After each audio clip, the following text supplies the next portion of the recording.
कल तक तेरा मेरा, वहाँ आज रिश्तों का सौदा होने लगा, चलने लगा इंतकामों का सिलसिला।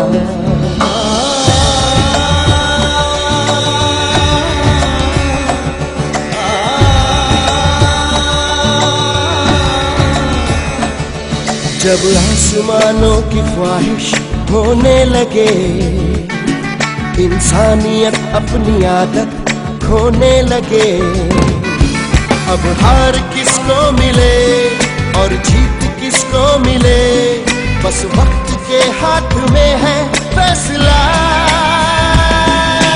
कैसी कशमकश,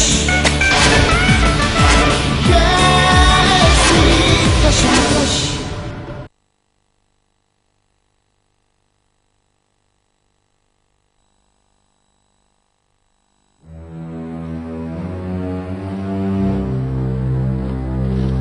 माँ, डॉक्टर ने कहा है कि तनु के चेहरे पर प्लास्टिक सर्जरी करवानी पड़ेगी,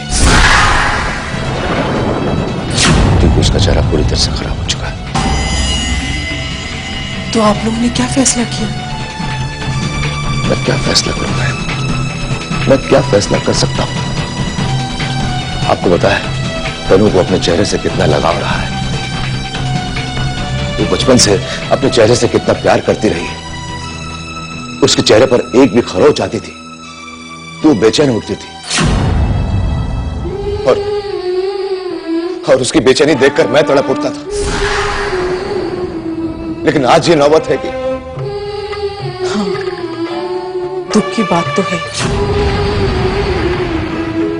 लेकिन हमें डॉक्टर को भी तो अपना फैसला बताना है ना।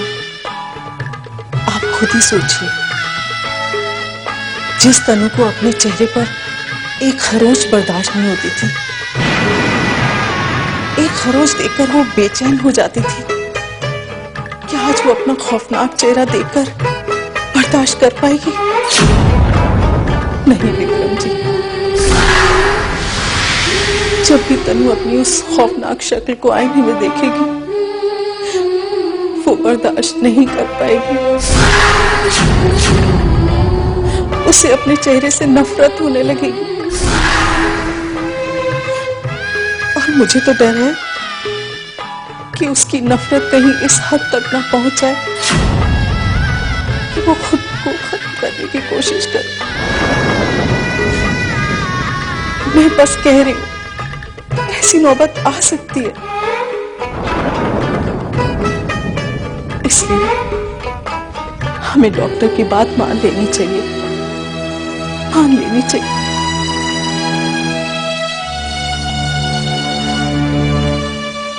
आप सही कह रहे हैं दाई। वक्त के साथ साथ वो अपने इस नए रूप को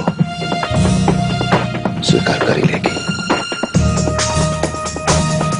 शक्ल जो भी हो, लेकिन उस शक्ल के पीछे का सच तो यही रहेगा कि वो हमारी तनु है।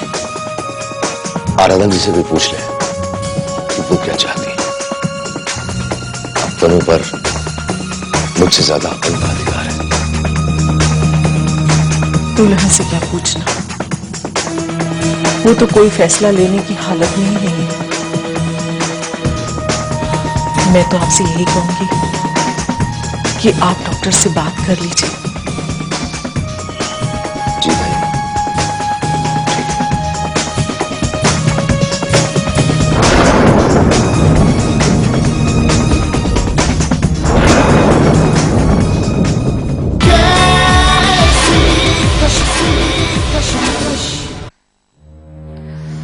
हकीकत तो तुम भी जानते हो ना आदित्य, कि साहिल और तनु ने अपनी इस छोटी सी उम्र में कितने संघर्ष किए।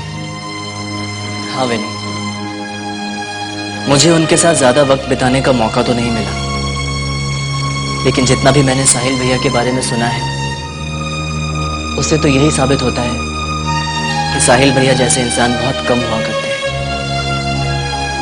और तनु भाभी, उनके बारे में क्या कहें। विनी, प्यार तो मैंने और पूर्वा ने भी किया है, लेकिन जो प्यार साहिल भैया और तनु भाभी ने एक दूसरे से किया है, वैसा ही प्यार इतिहास बनता है। बनते क्या है? बन गया, इतिहास बन गया विनय। और ऐसा मैं इसलिए कह रहा हूं क्योंकि इतिहास गवाह है कि सच्चे प्रेमी कभी नहीं मिल सके। जमाने वालों ने उन्हें हमेशा हमेशा अलग किया है। और देखो ना, इस बार जमाने ने जब रीत बदली, उसने साहिल भैया और तनु भाभी को एक मौका दिया एक होने का। तो शायद कुदरत इस बात से नाराज हो गई। नहीं आदित्य, कुदरत का नहीं बल्कि मयंक की साजिशों का नतीजा है ये। क्या तुम नहीं जानते कि साहिल और तनु की जिंदगी में जितनी सारी मुसीबतें आई, उन सब का जिम्मेदार मयंक है। विनी, मयंक भैया उनकी मुसीबतों के जिम्मेदार थे, लेकिन इस बार ऐसा नहीं है। नहीं, मेरा दिल नहीं मानता। कुदरत इतनी बड़ी नाइंसाफी साहिल के साथ कर ही नहीं सकती। साहिल की खूबियों का ऐसा इनाम उसे तो वही दे सकता है जो सही और गलत में फर्क नहीं जानता, और वो तो विनी, तुम कहना क्या चाह रही हो कि इस एक्सीडेंट के पीछे भी मयंक भैया का हाथ है? तुम बेवजह इतना बड़ा इल्जाम कैसे लगा सकती हो उन पर? मैंने माना कि उन्होंने कुछ गलतियां की हैं, लेकिन वो किसी की जान नहीं ले सकते। कहना तो नहीं चाहता था विनी, लेकिन बात जब सच बोलने पर आई है तो सुनो। सच की तस्वीर तुम सामने रखकर उसे बोलने से कतरा रही। क्यों? तुम्हें मालूम है ना मयंक भैया कैसे फंस गए? सीडी पुलिस स्टेशन कैसे पहुंच गए? लोग आदित्य, साहिल पे शक करना गलत है। क्यों? क्यों गलत है?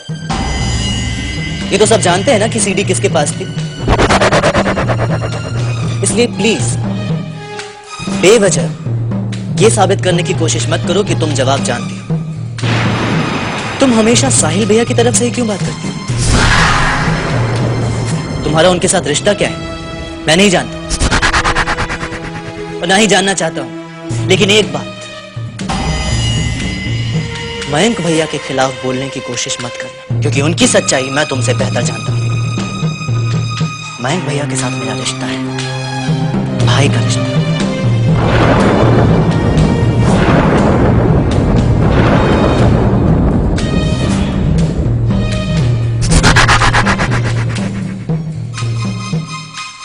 सच कहा आदित्य तुमने। मैं जिस तरफ से बात करती हूँ उससे मेरा क्या रिश्ता, उसी से ही क्या, या किसी से भी मेरा कोई रिश्ता नहीं। सभी तो मिले गहरे। एक साहिल ही था जिससे कोई रिश्ता ना होकर भी एक रिश्ता था।